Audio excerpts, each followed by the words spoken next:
आता आपण थोडंसं लहान मुलांकडे वळूया. हो, त्यांचे हो. जे प्रश्न असतात, हो. आता हल्ली तर खूप खूपच वाढलेत वाढलेत, लहान खूपच मुलांचे प्रश्न. वाढलेत, अगदी. तर त्याला मग रेकी आपल्याला मदत करते. हो, चिक्कार. लहान मुलांचे अगं मी क्लास घेते हम्म. 8 ते 12 वयोगटातल्या मुलांना.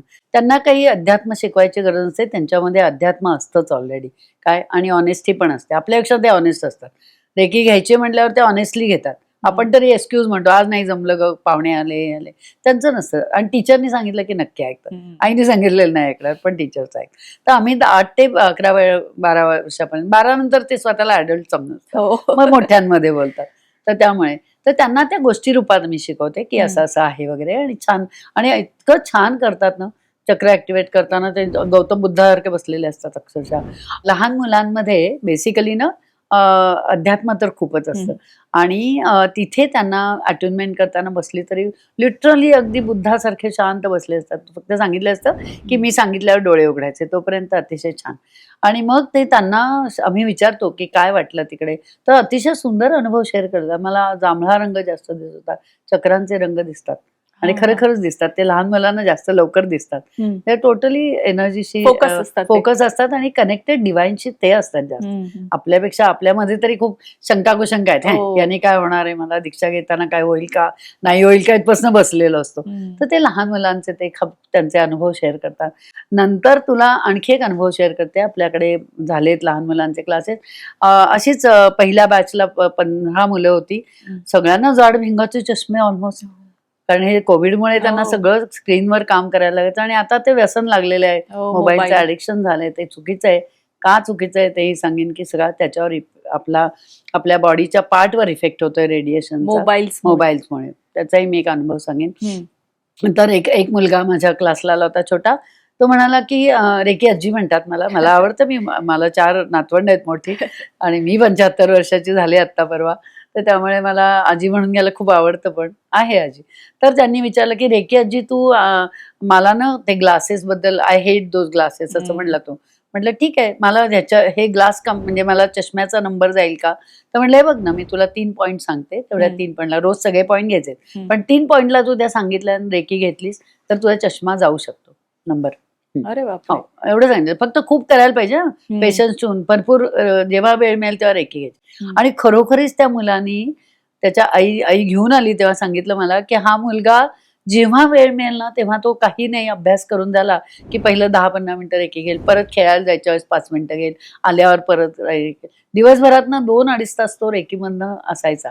आणि अक्षरशः त्याचा बायफोकल चष्म्याचा, जाड भिंगाचा चष्मा होता, तो गेला. अरे बापरे. सगळं नॉर्मल. आणि माझ्याकडे तो मग आईला घेऊन आला.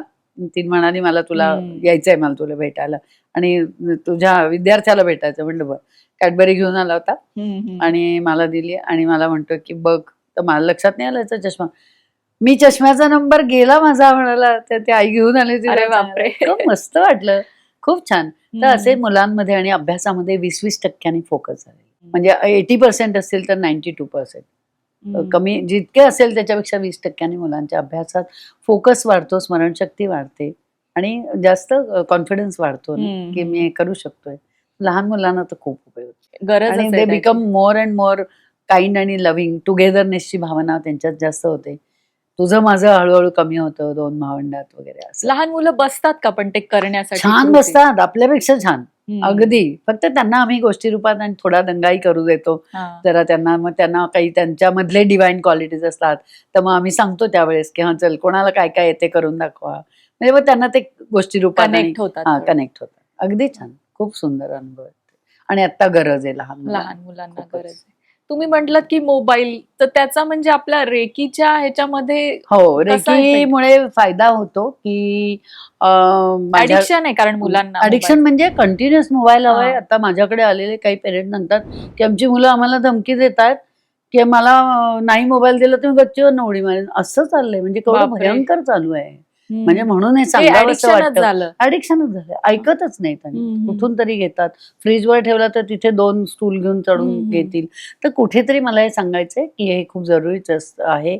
आणि माझ्याकडे एक अशाच आल्या होत्या, मी नाव नाही सांगत. तर लहान 2.5 वर्षाच्या बाळाला घेऊन आले होते. 2.5 वर्षाचं बाळ हालचाल काही नाही. हालचाल म्हणजे अगदी डोळ्यात मध्ये दृष्टी काही आहे असं वाटत नव्हतं. बापरे. बोलता येत नव्हतं, कानाला ऐकू येत नव्हतं टिचकी हम्म. वाजवली तर. मग मला कळे नाही का आलीये, म्हणून हम्म. मी विचारलं की तू का म्हणून तिला हे हम्म. घेऊन आली.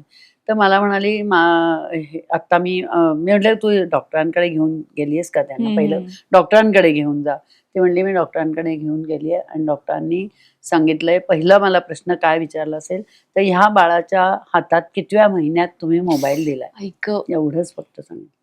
आणि मी म्हटलं मग काय झालं, तर ती म्हणाली माझी एक चूक झाली आहे, आता मला पश्चाताप होतोय. तर ह्याला मी माझी मुलगी का मुलगी हम्म. तर बसायला लागली, मग जेवत नव्हती म्हणून मग तो मोबाईल दिला.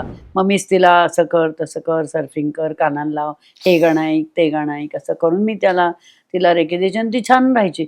मी 3-3 तास तिला मोबाईल द्यायचे आणि मी माझं काम करायचे. सगळं रेडिएशनचा एवढा भयंकर प्रकार होता की त्याच्यामुळे तिची डॉक्टर म्हणाले ह्याच्यावर काही उपाय नाहीये, तिची दृष्टी पूर्ण ह्या रेडिएशनमुळे हे झालेली आहे, कानाला ऐकू येत नाही आत्ता आणि बोलत नाहीये, ती बोलणं थांबलंय. तर ह्याच्यावर मेडिकलमध्ये आत्ता काही नाहीये. रेकी कोणी करणारं जर मिळालं तर तुम्ही ते शिका आणि त्या बाळाला द्या.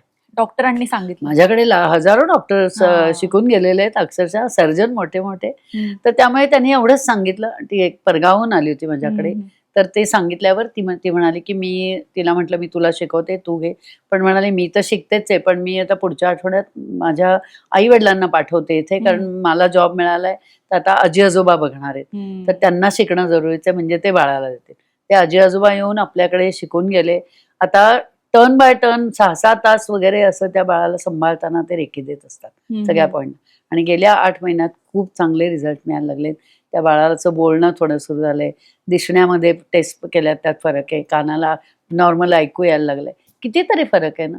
आणि बरोबर. तेवढ्या मुलांना कळत नाहीये आता. एवढ्या लहान वयात लहान वयात. त्याची आणि डेव्हलपमेंट डेव्हलपमेंट नाही. आणि मी आई वडिलांना दोष देते. आई वडिलांना सांगते तुम्ही देतातच का, पहिल्यांदाच का हातात दिला, काही त्यांना काही कळत असतं का, नाही द्यायचं. इतक्या लहान मुलांना तर काहीच कळत नाही. तिथेच सुरुवात जर केली, नाही दाखवायचं तर होईल. लहानपणी आम्हाला मुलांना झोपवताना पण भीती घालायचे, बागुलबुवा येईल, अमकं येईल, मग ती मुलं झोपायची. मधल्या काळात शोले आल्यावर गब्बर सिंग येईल, मुलं झोपायची. म्हणजे कुठेतरी काहीतरी. आता तुम्ही मुलांना फक्त नाही घ्यायचा, मोबाईलला हात लावायचा नाही एवढंच सांगता. त्याचे दुष्परिणाम काय होतात सांगता का? मी माझ्या क्लासमध्ये मुलांना काय सांगते, तुम्हाला उद्या दिसलंच नाही जर मोबाईल सारखा घेऊन तर आवडेल का? नको नको नको, आम्हाला दिसलं नाही तर आम्ही ब्लाइंड होऊ, तेवढ्याची भीती असते. नाही बोलता आलं तर तुम्हाला काही त्याच्यामुळे परिणाम झाला तर आवडेल का? कानाला ऐकू आलं नाही तर आवडेल का? नाही. मग आता मी मुलांना माझ्या सांगते, फक्त रिबेलियस होतील नाहीच दिला तर. 15 मिनिटं दिवसभरात केव्हाही त्यांना 15 मिनिटं द्या. अजिबात देऊ नका असं करू नका. आता सवय लागली. 15 मिनिटं रेकी मी त्यांना सांगते, तुम्ही काय व्हिडिओ गेम खेळायचा, ज्यांना आधीच सवय लागलेली आहे त्यांच्यासाठी. ज्यांचं अडिक्शनच आहेत त्यांना. 15 मिनिटं मोबाईल घ्यायचा आजपासून, आपली रेकी रोज घ्यायची. 15 मिनिटं झाली की आई बाबांना देऊन टाकायचा. आणि एवढे गिफ्ट येतात त्या ड्रॉइंग आणि हे ते करा ना तुम्ही. बोर्ड गेम आले असतात वाढदिवसांना, ते करत ना तुम्ही असं करताय. मग तुम्हाला जर असं त्या झालं, काहीच दिसलं नाही तर चालेल का? मग आता भीतीने नाही करत आहेत ते. छान. म्हणजे आपणच मुलं म्हणतात बाबा आमचं झाले 15 मिनिटं. इथे आपणच त्यांना जबाबदार होतो, आपणच काळजी पण घेतली पाहिजे. नाही द्यायचं. आता फार मोठी झालेली मुलं नाही ऐकत आहेत, त्यांचं शेवटी आहे. पण इथे मुलांवर खूप चांगले परिणाम. म्हणजे रेकीचा सकारात्मक अतिशय सकारात्मक, नकारात्मक काही नाही. मोठ्या माणसांना म्हणजे वयाच्या कोणत्या टप्प्यात रेकी ते घेऊ शकतात?